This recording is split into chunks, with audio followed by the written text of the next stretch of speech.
Hello friends, जय जगन्नाथ जी की। Friends, आशा करते हैं आप सभी स्वस्थ और मस्त होंगे। आइए आज की कहानी की शुरुआत करते हैं। आज की कहानी में एक व्यक्ति का अंतिम समय आ गया। वो उसने अपने लड़के को बुलाया और लड़के को एक पोटली में 2 हीरे दिए। बोला कि बेटा, ये हीरों को बड़ा संभाल के रखना, ये तुम्हारे बुरे समय में बड़े काम आएंगे। बोला कि पिताजी आप ऐसा क्यों कह रहे हैं। बोले हाँ, अब मैं तो मतलब जाने वाला हूँ, मगर तुम बड़ा ध्यान से रखना, इसमें से एक हीरा है और एक कांच का टुकड़ा है। बोला अरे बाबा, ये तो दोनों एक जैसे लग रहे हैं। बोले इन इसकी यही तो खासियत है। तो बोले इसको संभाले रखना। बोला ठीक है। वो अपना थोड़ी देर के बाद अपना वो चले गए, स्वर्ग को चले गए। और उस बच्चे ने कुछ दिनों के बाद सोचा कि पिताजी कह रहे थे बुरे समय में काम आएंगे, आज मेरे पास कुछ ज़्यादा धन नहीं है, हमें पैसे की ज़रूरत है, क्यों ना हो चलो इस हीरे को मतलब बेचने के लिए चलते हैं। और उन दोनों के हीरो को लेके गया एक शहर से दूसरे शहर, कि इसमें से जो पहचान लेगा हीरा कौन है और दूसरा कांच का टुकड़ा कौन है, वो मतलब उसको हम मुँह मांगी रकम देंगे, और नहीं नहीं बता पाया तो वो मेरी मुँह मांगी रकम देगा। और ऐसा करते करते वो राजा तक पहुंच गया। जब राजा तक पहुंचा तो राजा ने अगले दिन दरबार खुले आसमान के नीचे लगाया। तो राजा ने कहा आखिरकार उस व्यक्ति को लेकर और देखे तो उसके पास आखिरकार हीरे कैसे हैं कि जिसकी लोग पता नहीं लगा पा रहे हैं।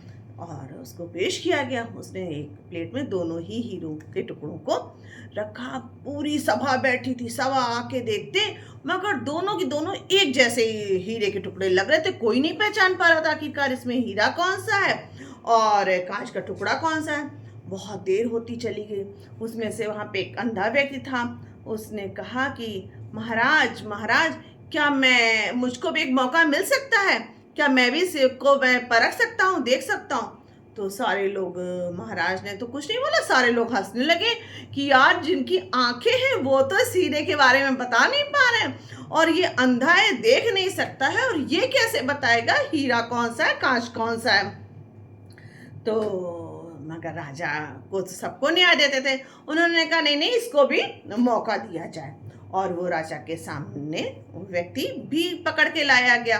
अब उसको तो अंधा था, उसको तो दूसरों के सहारे की जरूरत थी। मगर वो आया जब, तो प्लेट में दोनों हीरे रखे थे।